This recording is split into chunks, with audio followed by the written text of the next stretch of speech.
It was the second week of June 2014, a week which I will never forget. On Tuesday that week, I received an email in my business inbox, and the content of that email would be quite worrying. We had just lost our major client. The client at the time was almost 90% of our revenue. And this also meant that we literally had maybe 1 or 2 months before we had to shut the doors of the business.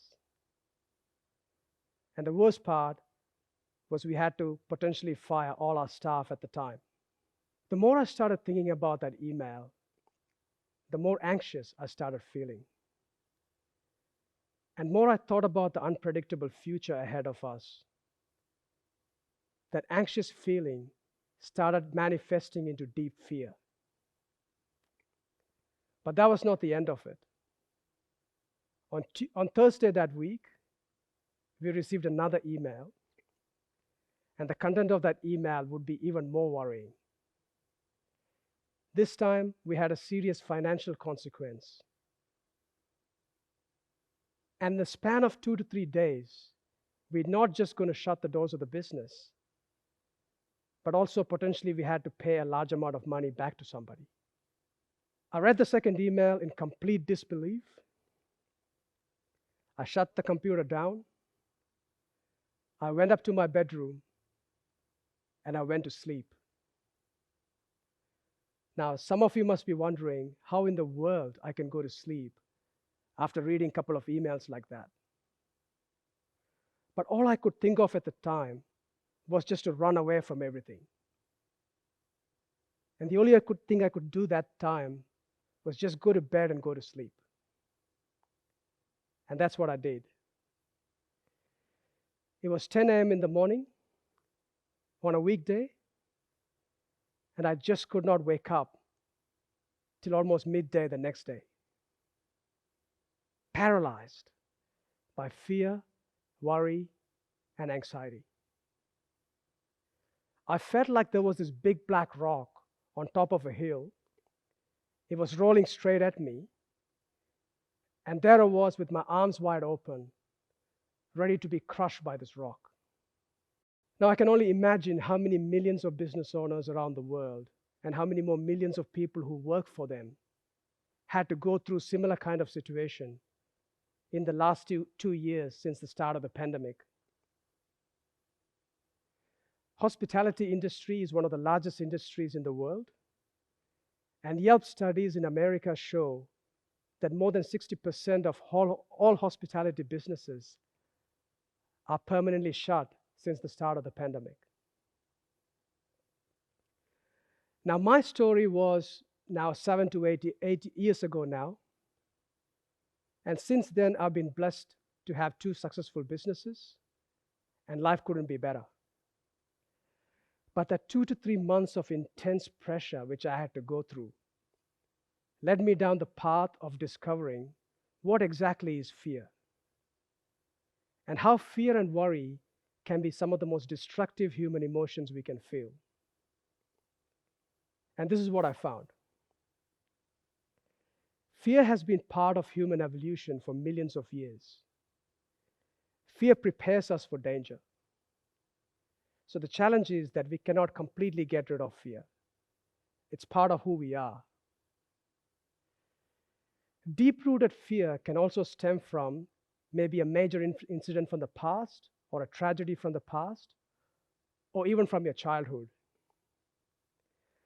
Now, when I look back at my childhood, I mostly grew up with my mother. She was a loving, caring, beautiful mother, but at the same time, she was a chronic worrier. She worried about everything, from the smallest things in the day to the biggest things all day long. So sometimes I wonder, did some of those worry rub off on me? And some of this worry has gone into my subconscious mind. And even today, when I'm faced with a fearful situation, am I reacting from that subconscious position? But look, at the end of the day, it doesn't really matter where worry comes from. What really matters is, are you emotionally prepared when that does happen? And do you have the right tools to make the right decisions when that happens? Over the last 7 to 8 years, I have personally mastered a very simple 3-step process to consciously move from a fearful situation to a more desirable situation. And I'm going to talk about those 3 steps with 3 simple statements, which makes us understand. The first step, or the first statement, is problems are inevitable, but how we emotionally react to that problem is completely in our hands. Problems are inevitable, but how we emotionally react to it is in our hands. Let's take an example of 2 friends. Both of them, same age, same type of income, same lifestyle, but both of them get a parking ticket at the same time. Exactly the same amount for parking ticket. One of them looks at the ticket and is devastated. He just cannot believe what just happened. He starts to curse himself. He worries about it. Why did I do this? Why did I park here? 3, 4, 5 days into it, he still cannot get over it. But his friend on the other side, he looks at the exact same parking ticket. Of course, he's annoyed about it. He parked at the wrong spot. But he looks at it for a couple of minutes, takes out his credit card, pays the fine, and decides to move on. Exactly the same type of scenario, but 2 completely different ways to react to the same problem. So problems are inevitable, but how we emotionally react to it, it's completely in our hands. The second step, or the second statement, is about connecting the dots. This is about having the peace of mind that things are going to be okay.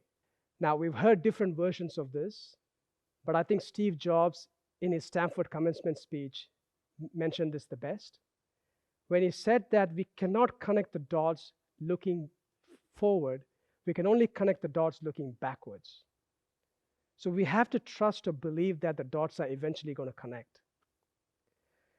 Now, this statement should give us so much peace of mind that it does not matter how cloudy or dark it looks, the sun is always going to shine again.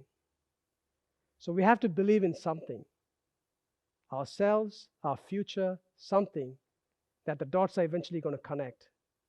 And maybe the challenge we are facing right now is probably leading to our real destiny. So the first statement is about how we react to a problem.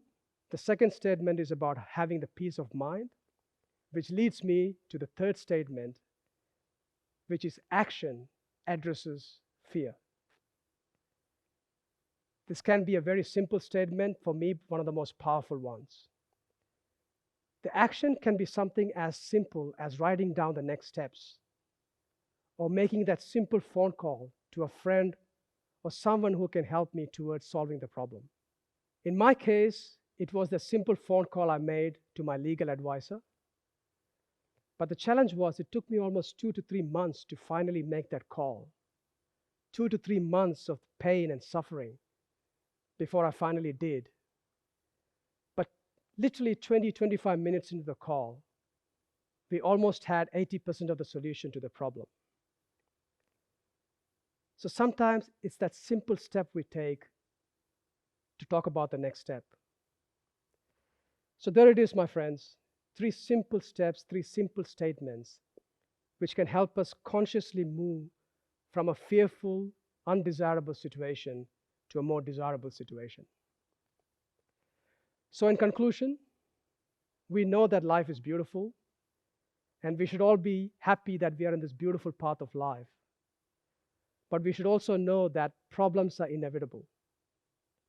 So my question to you is this: are you emotionally prepared when that does happen? And do you have the right tools to make the right decisions at the time? Or are you going to be like the rest of the crowd, who are normally paralyzed by fear, worry, and anxiety?